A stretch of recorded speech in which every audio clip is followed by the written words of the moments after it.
আজকে আমি তোমাদের সাথে কিছু কথা শেয়ার করতে এসেছি, অর্থাৎ আমার কিছু দৃষ্টিকোণ তোমাদের কাছে তুলে ধরতে চাইছি। হ্যাঁ, কারণ চারিদিকে যা কঠিন পরিস্থিতি বা যা নেগেটিভিটি ছড়িয়েছে সোশ্যাল মিডিয়ার নানা রকম পোস্ট এর মাধ্যমে, মানুষের মনের যে ভাবনা, যে চিন্তা ভাবনা, সেটা ফুটে উঠেছে।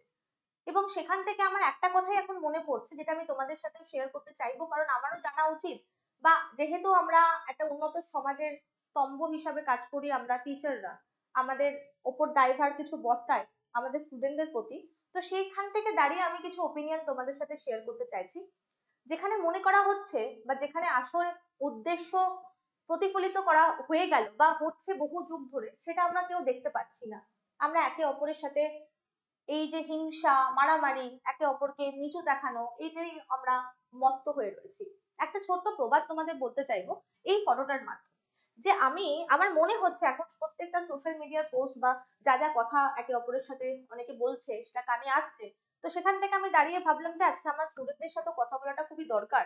তারা কি মনে করছে, তাদের ধারাটা কেমন, আমার দৃষ্টিকোণ থেকে কি কিছু চেঞ্জ করা যেতে পারে, সেটারই একটা চেষ্টা। তোমাদের যদি কিছু বলার থাকে, কমেন্ট সেকশনটা খোলা আছে, তোমরা জানিও।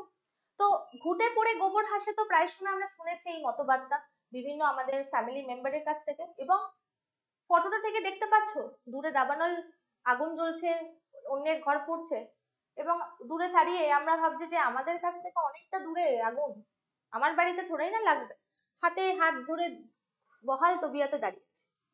তো এই জিনিসটা কি ঠিক? তোমাদের কি মনে হতে পারে, এটা কি ঠিক?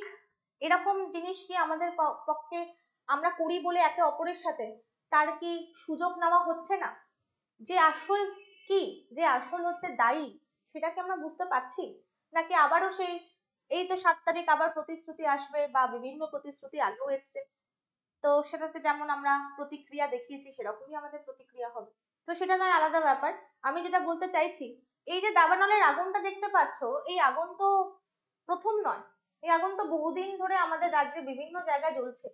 তো যারা আমরা মনে করছি যে আমরা তো ঠিক জায়গায় আছি, আমাদের কিছু হয়নি, বা যারা মনে করছি বেশ হয়েছে, বা যারা মনে করছি হ্যাঁ ওটা হওয়ারই ছিল, তো তাদের ক্ষেত্রে আমি একটা কথা বলতে চাইবো, বাবা এই রাজ্যে কেউ সেফ নয়। ঠিক আছে, কেউই সেফ নাই, ইন দ্য সেন্স কোনো সেক্টরই সেফ নয়।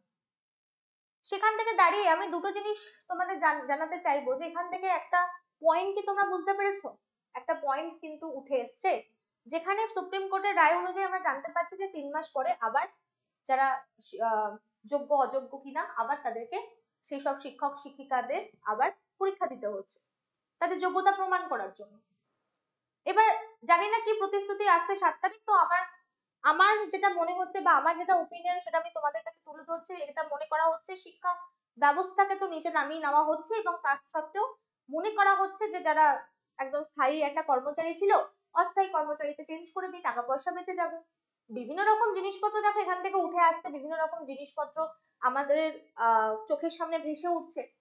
কিন্তু তার সত্ত্বেও গিয়েও আমরা কেন সেটাকে দূর করতে পারছি না, তার একটাই কারণ হচ্ছে যে আমাদের মধ্যে বাবা ইউনিটি নেই, আমরা একে অপরকে টেনে নামাতে ব্যস্ত। তো দুটো পয়েন্ট আমি তোমাদের বলবো, যে এখান থেকে 1 নম্বর পয়েন্ট পেলাম, যোগ্য অযোগ্য প্রমাণ করার জন্য আমাদের বারবার হতেই পারে, যে কোনো সেক্টরে আমাদের এটা আসতেই পারে যে আমাদেরকে আবার প্রমাণ করতে হচ্ছে যোগ্য অযোগ্য কিনা। তো সেখানে দাঁড়িয়ে আমি আমার স্টুডেন্টদের বলবো, সেটা প্রাইভেট সেক্টর হোক বা সেটা গভর্নমেন্ট সেক্টরে হোক, সব জায়গায় এই জিনিসটা হচ্ছে বাবা আমাদের রাজ্যে। তো প্রাইভেট সেক্টরে চাকরি খুব এখন সিকিওর, গভর্নমেন্ট সেক্টরে এখন নয়। এই ধারণা থেকে বেরিয়ে এসে এখন আসল উদ্দেশ্য আমাদের হওয়া উচিত নিজেকে কিভাবে ইভ্যালুয়েট করা যায়, নিজেকে নিজেদের স্কিল কিভাবে ডেভেলপ করা যায়। আজকে আমি যে স্টেটে দাঁড়িয়ে, আমার আমার যে ধাপে আমি দাঁড়িয়ে, সেটার থেকে কি আরেক ধাপ উপরে আমি নিজেকে ওঠাতে পারলাম, সেটার প্রিপারেশন কি আমি নিচ্ছি? তো সেটাই হচ্ছে আমাদের আসল উদ্দেশ্য হওয়া উচিত। আমাদের যে কোনো সময় যদি যোগ্য অযোগ্যের প্রমাণ করতে হয়, যাতে আমরা করতে পারি। তো সেই কারণে আমি বারবার বলছি যে এই সব গুজবে বা এই সব নেগেটিভিটিতে কান না দিয়ে, যেটা সোশ্যাল মিডিয়াতে চলছে, সেখান থেকে বেরিয়ে গিয়ে আমাদের ভাবতে হবে যে এর জন্য দায় কে, আর সেই দায় ভার যার উপর বর্তায়, তার যে উদ্দেশ্য যে ভবিষ্যৎ প্রজন্মের শিরদাঁড়া ভেঙে দেওয়া এবং তাদের শিরদাঁড়াকে উঁচু করার জন্য যে স্তম্ভ হিসাবে শিক্ষক শিক্ষিকাগণ কাজ করছে তাদেরকেও নিচে নামিয়ে দেওয়া, সেটাকে তাদের স্বার্থ চরিতার্থ যদি তোমরা করতে চাও তাহলে তোমরা নেগেটিভিটিতে জড়িয়ে পড়ো, আর যদি না করতে চাও তাহলে নিজেদেরকে আর কিভাবে ডেভেলপ করা যায়, নিজের প্রিপারেশনকে জোরদার করা যায় সেটার বিষয় আমাদের ভাবতে হবে। এবং সব থেকে বড় ইম্পর্টেন্ট জিনিস আমি তোমাদের দেখাতে চাইবো, যেটা হচ্ছে আমরা হীরক রাজার দেশেই তো দেখে এসেছি বাবা। এই বইটাতে আমরা কি শিখেছি, দড়ি ধরে টান মারতে গেলে কতজন লোক দরকার ছিল, এবং দরকারের জন্য সব থেকে বড় জিনিস হচ্ছে ইউনিটি। এবং সেই ইউনিটি যদি আমাদের মধ্যে না থাকে, আমরা নেগেটিভিটিতেই জড়িয়ে পড়ছি, যেটা চাইছে সেটাতেই যদি আমরা করে দিই, তার তো স্বার্থ চরিতার্থ হয়ে গেল, তাহলে আমরাই পুড়ে ছাই হয়ে যাব। আগুন যখন লেগেছে, দাবানল যখন চলছে, তখন দুটো জিনিস হতে পারে, একটা হচ্ছে প্রবলেমকে সলভ করা, আর না হলে হচ্ছে সেই প্রবলেমের মধ্যেই নিজেদের পুড়িয়ে ফেলা। তো এবার আমাদের ওপর দায়ভার বর্তায় বাবা, আমরা কি করতে চাইছি, তাদের স্বার্থ কি চরিতার্থ করতে চাইছি? সেটা যদি না করতে চাই তাহলে আমাদের প্রিপারেশনকে বাবা চালিয়ে যেতে হবে। আমি আমার স্টুডেন্টদেরকে বলবো প্রিপারেশন চালিয়ে যাও, নিজেদেরকে এক ধাপ আরো কি করে ওপরে ওঠানো যায় সেই চেষ্টা আমাদের করতে হবে। আমরা নিশ্চয়ই কোনো বালিশ বা অন্য কোনো শিল্প, আমি আমার তো স্টুডেন্টদের বলবো না, বা তারা কোনো শিল্প করতে চাইও না, তারা ইন্টারেস্টেডও নয়। তো সেই কারণে যাই আসুক, যে অপরচুনিটি আসুক, যাতে করে আমরা আমাদেরকে যোগ্য প্রমাণ করতে পারি, তার জন্য কিন্তু প্রিপারেশন চালিয়ে যেতে হবে, 1 নম্বর।